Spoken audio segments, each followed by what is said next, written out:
Thanks for tuning back in. Here are Asia's new headlines. Cambodian foreign prime minister holds bilateral talks with Indonesian counterpart. Cleanup crew on hand to spruce up Japan's lonely death apartments. Cambodia's foreign prime minister Ho Nam Hong held talks with his Indonesian counterpart Retno Marsudi on Wednesday at the Ministry of Foreign Affairs in Phnom Penh. Speaking after the meeting, Ho Nam Hong said the talks focused on increasing trade between the two countries, establishing a direct flight from Bali to Siem Reap, and the Association of Southeast Asian Nations, the ASEAN, integration. Another issue that the Cambodian foreign prime minister raised was the signing of an agreement to protect foreign workers in countries that are part of the ASEAN community. Companies have increasingly brought up concerns about the growing difficulties of obtaining work permits for foreign workers in the region. Earlier in March, Indonesia said it would require existing and prospective foreigners to pass Indonesian language tests to work in the country, a move seen by many foreign investors as protectionist. This plan was later withdrawn. An aging Japan struggles to deal with the increase in number of people dying at home alone, with cleanup crews being called in to salvage apartments where bodies may have laid for days or even weeks. In March, the body of an elderly man was found on the floor of his apartment in downtown Tokyo. He had been dead for a month. Neighbors hadn't noticed the man's absence.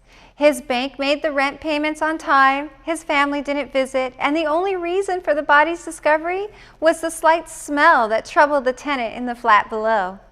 In rapidly aging Japan, where people are dying alone and unnoticed in a country of 127 million, where 1 in 4 people is over 65, looser family bonds play a role in their isolation. For these so-called lonely deaths, families and landlords in Tokyo are increasingly turning to Hiratsugo Masuda and his cleanup crew to salvage apartments where the occupant's body lay undiscovered for days or weeks. Masuda's firm works most exclusively with lonely deaths, charging between 81,000 yen and 341,000 yen, depending on the apartment size. In a country where around 5 million elderly people live alone, the number of decaying bodies found in empty homes is expected to soar. Data shows victims are more likely to be male. Victims forgotten by families or who have none are not given a funeral, and their remains are buried in unmarked graves. While lonely deaths have been the topic of much soul-searching in Japan, some feel there is little that can be done to stop people from dying alone. A museum in the Philippines is redefining art appreciation.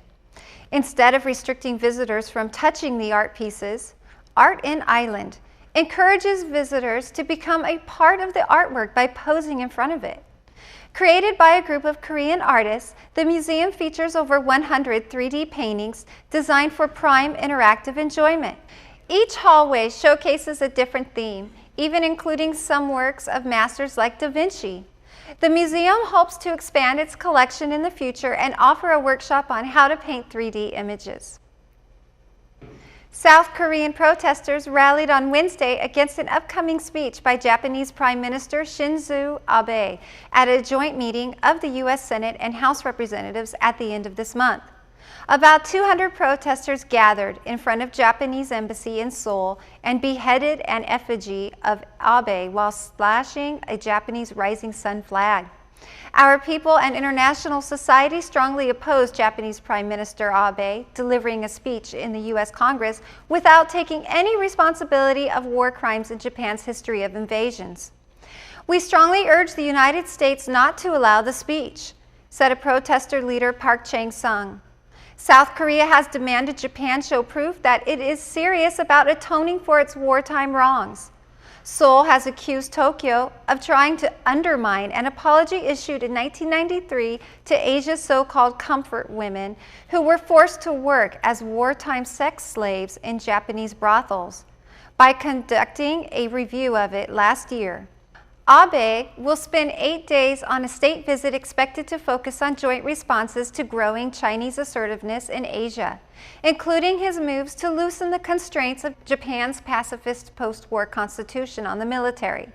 Speaking to Congress will be a personal milestone for Abe, given that his grandfather, Kishi Nobusuke, addressed the House as Japanese Prime Minister in 1957, and the most recent address to that chamber by a Japanese leader was in 1961 by then Prime Minister Hayato Ikeda. Although addresses to both houses by foreign leaders are fairly rare, Abe's will be the third this year. Israeli Prime Minister Benjamin Netanyahu spoke to both houses on March 3rd, and Afghan President Ashraf Ghani did so on March 25th. We will be back after a commercial break.